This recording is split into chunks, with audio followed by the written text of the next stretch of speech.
Ne faites pas ça. Ne haïssez pas les étrangers. Et d'ailleurs, à propos du Rwanda, ça ne sert à rien de regarder le Rwandais comme un ennemi. Non.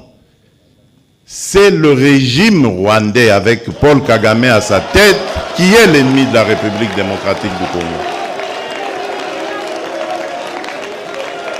Les Rwandais et les Rwandaises sont nos frères et sœurs. Et d'ailleurs, ils ont besoin de notre aide parce qu'ils sont muselés. Ils ont besoin de notre aide pour se libérer. Ça n'a rien à voir avec ce que leurs dirigeants sont en train de leur imposer.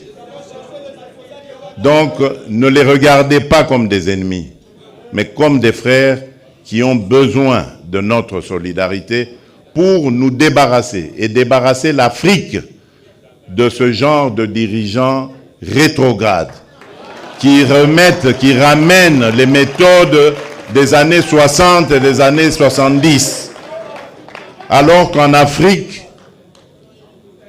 on avait décidé de mettre fin au bruit des armes. Si vous vous rappelez, ceux qui suivent un peu, c'était 2020, il fallait taire les armes en Afrique pour que l'Afrique passe à autre chose, comprenne qu'elle est la dernière de la classe dans le monde parce que, justement, à cause des guerres et des divisions, nous nous étions entendus comme ça.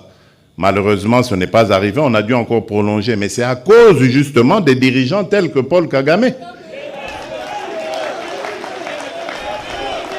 Et il s'enorgueillit d'être un faiseur de guerre, un spécialiste dans la guerre. Il en est fier. Moi, à sa place, je me cacherais. J'aurais honte d'assumer le fait qu'on sème la mort et la désolation. C'est honteux. Et je dirais même diabolique.